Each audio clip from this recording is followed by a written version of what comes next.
विधायक सुरेश यादव ने फिर दिया विवादित बयान।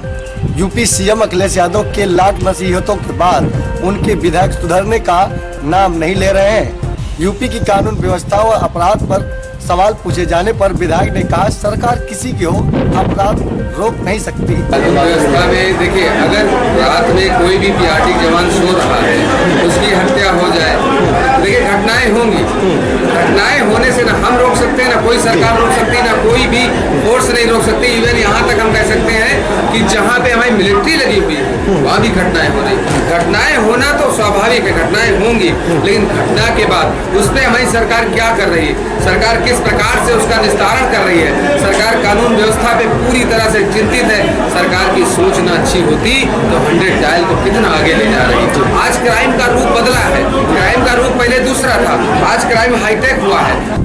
यही नहीं बल्कि बाराबंकी जिले के कप्तान के बारे में जब पूछा गया तो उन्होंने कहा कि कोई भी अधिकारी अगर ठीक है तो उसे सस्पेंड या उसको ट्रांसफर नहीं किया जाना चाहिए। अगर कोई कर्मचारी, कोई अधिकारी अगर कर्मठता से काम कर रहा, मेहनत से काम कर रहा, यहाँ फतेहपुर में कितनी बड़ी डकैती पड़ी, खुलासा किया गया और ये फर्जी भी नहीं हुआ कि दूसरी सरकारों में होता था कि 5 लाख बरामद है, 1 करोड़ की लूट है। हमारी सरकार ने तो करोड़ों बरामद किया।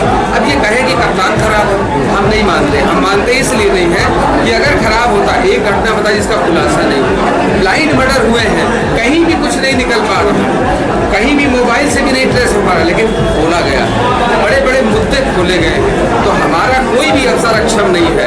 अफसर काम कर रहे हैं, अफसर पूरी निष्ठा से काम कर रहे हैं, और अफसर के अंदर अगर काबिलियत न होती तो इतने दिन क्यों रुकता। अफसर के अंदर अगर कोई और मामला होता है और अक्षम अफसर रहे हमारी सरकार में, कई बार कप्तान भी हटाए गए, इसी सरकार में हटाए गए, लेकिन जो काम करता है उसको काहे के लिए दंडित किया जाए, काहे के हटाए, या तो सस्पेंड भी हुए हैं कप्तान इसी हमारी सरकार में। 12 से आज तक अगर ले लीजिए तो इसके पहले वाले कप्तान साहब यहाँ से सस्पेंड हो गए, तो दंड देना भी मुख्यमंत्री जी जानते हैं और शाबाशी भी देना जानते हैं। यानी सवाल खड़े होते हैं कि जिस तरह से जिले के अपराध और अपराधियों के साथ खुलासे करने वाली पुलिस नाकाम रहती है, उनके पक्षधर होने वाले बाराबंकी के विधायक अगर इस तरह से बयानबाजी करेंगे तो जनता में मैसेज गलत जा सकता है। ध्रुव गोस्वामी, ITJ न्यूज़, बाराबंकी।